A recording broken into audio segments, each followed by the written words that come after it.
There you go. It's recording already. You got a DeWalt battery charger for the phone? Yeah, because that's all we got. It's DeWalt batteries everywhere. The sun is right in this. I'm gonna sit right here. So, yeah, y'all. So, I'm sure all y'all know and yeah, to be under a rock to see that, you know, Elder Mitchell and Pastor Dow talk about all the time is really hardcore, locked in with obedience and following the example that he sees in front of him. And Elder Mitchell, I just wanted you to start off talking about like your obedience, how you follow, what it looks like, your mindset, your wisdom on obedience and following, and then also after that, you know, I have you go in on really what it takes to be, you know, a saint on community. You know what I'm saying? And for y'all, if y'all got questions, you know, be thinking of them, and then towards the end, if he has time, Yeah, write them down. You know, yep. Or make a note of them or something like that. But obedience. I mean, just to give y'all a short background. I mean, when I've been knowing Pastor 11 years now. From the time I met him. Let me say that. Come closer, Emmanuel. Yeah. Get right there. The time I met him, Pull your chair up. I met him 2011, August, I think it was. But I was listening to him well before that. And as far as obedience, whatever the case may be, or wisdom on that, I mean, literally it is the book. But however, one thing I've noticed is anytime that I've tried to do something that was really of my own mind, of my own will, when I want to go out and do things before the time, it never bode well for me. Even in the faith, even from the time that I started being a part, you know, of a Straitway fellowship, which was Houston, which I was the head of. Even at that time, if I did anything, because it's something I was pressing to do, it just never worked out. So, and the reason being is because it wasn't me that was getting these saints to come along. You see what I'm saying? Just like you telling a brother or a friend or a cousin or whatever, or just somebody that you may know, or if you're witnessing to somebody, at the end of the day, they're for the Most High. They're not for you to dictate, you know, how things are supposed to roll, how we're supposed to rock, how we're supposed to function, how we're supposed to do what we're supposed to do. And Pastor, you know, often would just speak about what it's going to take. He would encourage. He never told us what to do. He just encouraged. You need to get around people of like precious faith, like-minded people. You need to have mutual assistance groups, things of that nature. And initially, I didn't want to do it. You know, I mean, I don't want to make this long-winded, but pretty much once I settled it within my mind to stop running, you know what I mean, from what was sitting before me, things then begin to go smoothly. And I'll give you an example. Sister Kyrisha, everybody knows her. She was living with me in Houston. Then I moved up here to Kentucky ahead of me. I came out here, she was still here.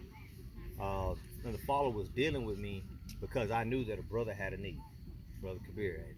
And because I personally didn't want to go nowhere. You see what I'm saying? Personally, I didn't want to go nowhere. But that wasn't for me. That wasn't for me to decide. You see what I'm saying? The father was actually impressing upon my heart to literally say something and say, hey, I actually have somebody that can fill that role.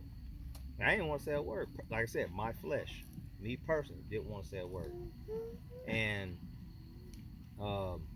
I got no peace, I got no rest until I said something.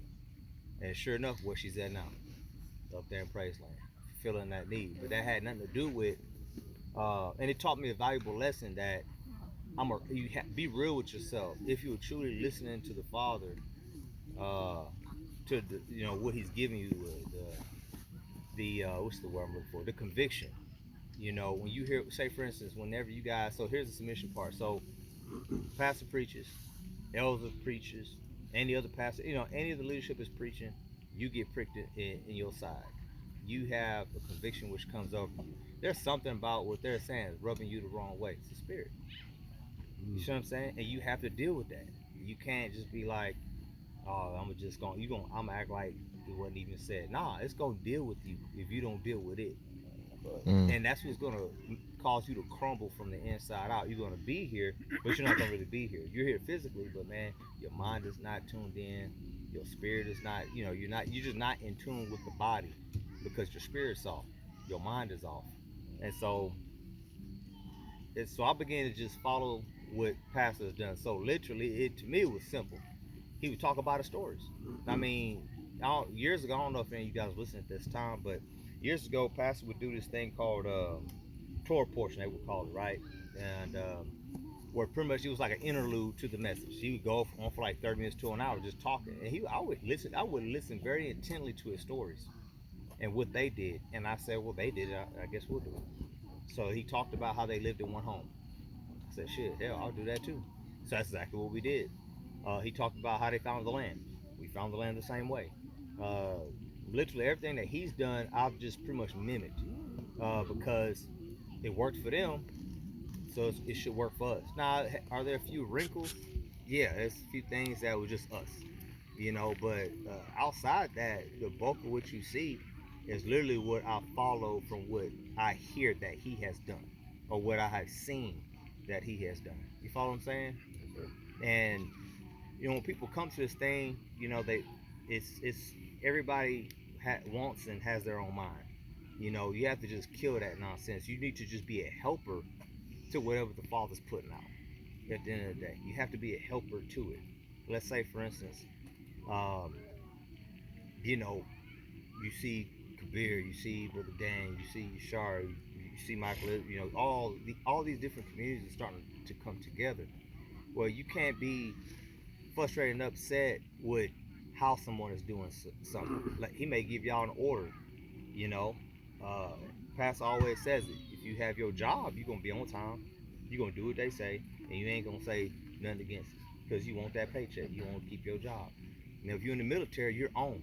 You don't bark back at the captain. You don't fool the lieutenants. You do exactly what you're told to do.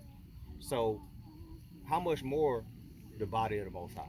How much more the ordained of Yah should be? You see what I'm saying? He talks about governance, right? In the Bible, it speaks on, obeying when they had a rule over you, right? And then it also talks about obeying the governing body, right? People always say, oh, it's talking about obeying the government. Nah, it's talking about which he has ordained. That's it. His men, his authority. The people he set up to have dominion. We have to obey them. But also what you guys have to understand is nobody wants this for your hurt. The people that are set up as leaders or as leadership, if they're doing a bad job, it will eventually get to us. It will be dealt with.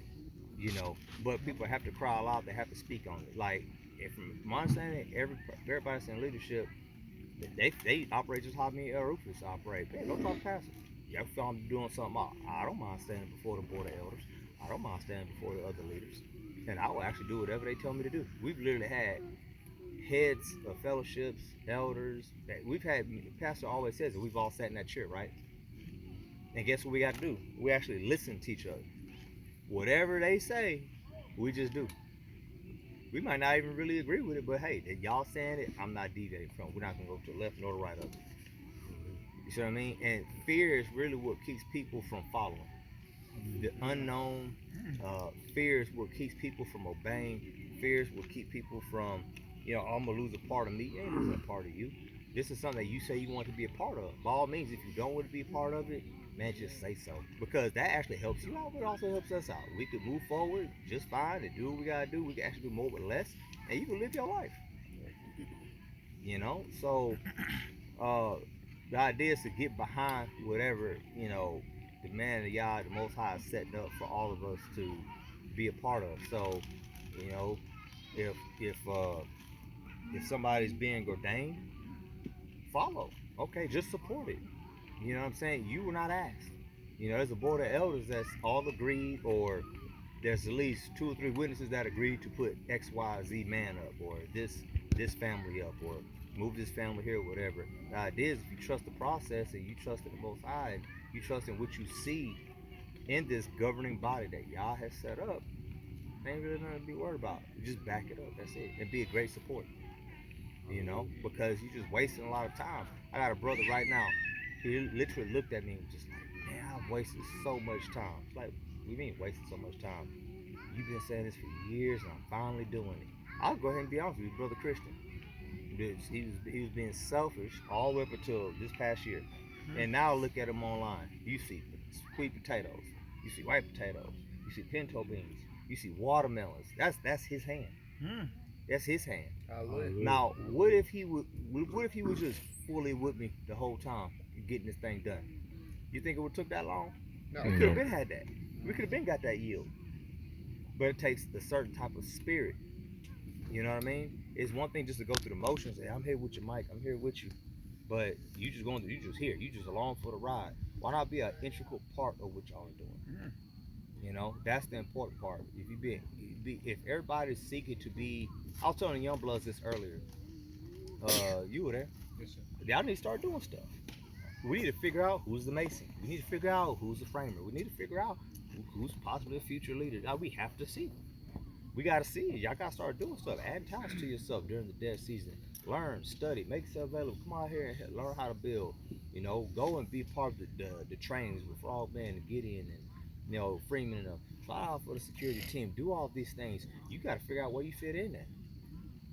You know, I mean, some people are just cooks. Some guys are just singers. You know what I mean? So we got to figure this out. Where do you fit in the body?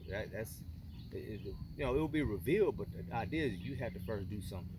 Just like faith, right? So you guys start putting one foot in front of the other. So you guys already got a business. We already see what the talent is of the actual body here, you know, but y'all can add to that. You know, that may be something y'all are masters at, but maybe you can be well-rounded in other areas. You know what I mean?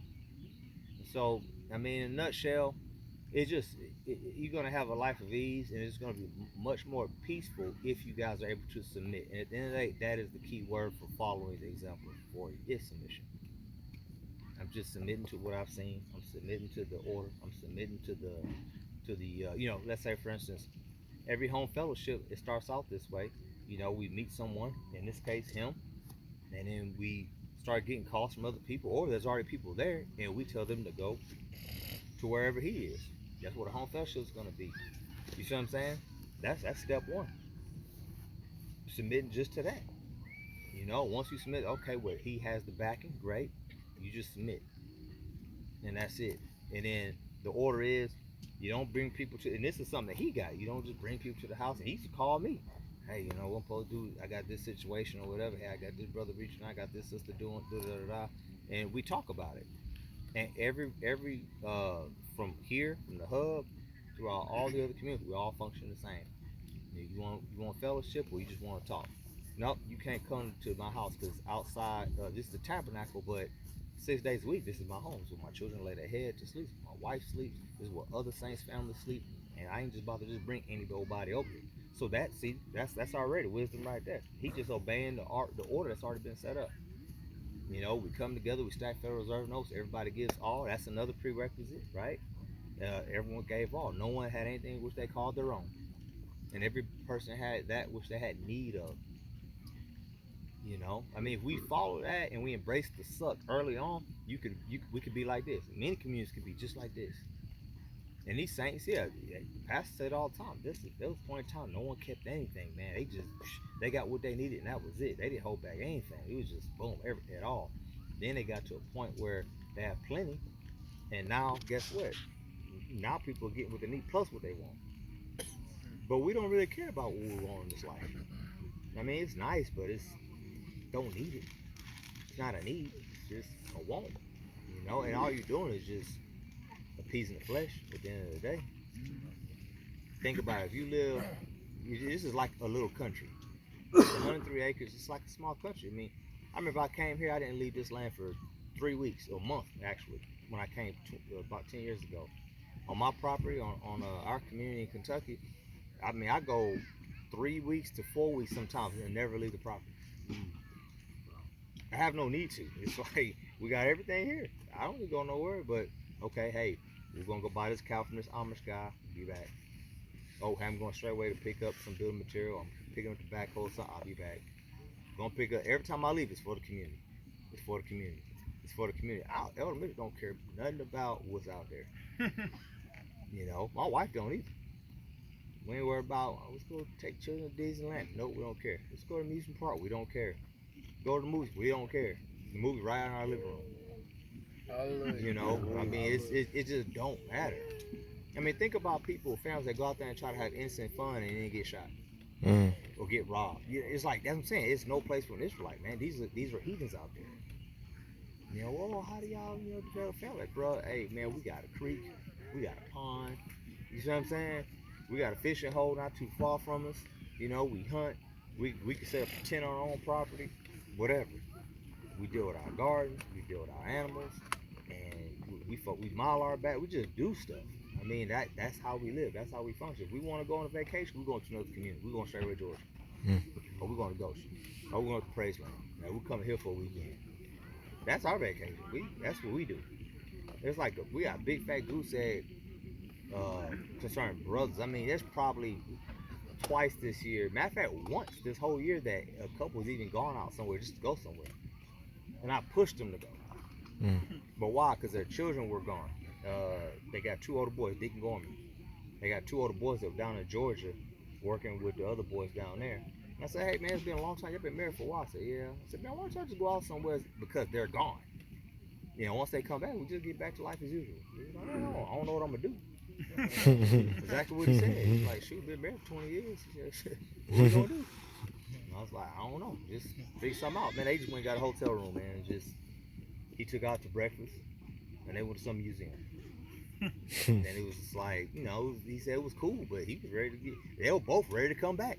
She was thinking about some of the projects we had coming up that week. He was thinking about the buildings that we had to do. And he had to get a CDL license. So, see, that's where their mind's at. Invested in the vision. Yeah, it's like, this stuff don't matter. Like, we ain't there yet. So, we not living like this now. Straitway here can afford to, you know, kind of chill. You know, you see the bass boat that they got. They got 2 boats. You see, they can afford to do these leisurely type of things. You see what I'm saying? We ain't there yet. I mean, I know y'all see this stuff, but if you have desires to get to this point, the idea is you have to embrace the suck, like with the grind time now. Some of y'all already old, you know, but the idea is grind while you're young. When you're old, you can just sit back and enjoy it. Okay, fine, you 45. Well, guess what? When you 60, you'll be able to enjoy it. I mean, that's how you gotta think. You know, I'm 25, man. Man, forget all that. There ain't shit out there anyway. You know, you'll enjoy it when you're 35. You know, but grind now so that way we can have, you know, success for us, you know, in the future, that we can actually sit back and enjoy the fruit of our labor. So I hope I'm helping with that as far as the following. I think that's what you said, right? Following the group. I'm trying to figure out if I'm answering the question or not. Oh, you on The point. blue, okay. Yeah, so I mean, I just followed past, man. Like I said, everything he did, I pretty much done. The only thing I've yet to do that Pastor's done probably is I haven't killed my own deer yet. So I've skinned one and gutted one, and I've caught fish, I've billed, I've preached, you know what I mean? I've done all the, that's literally the only thing I can think of that I haven't done that he's done as far as ministry goes.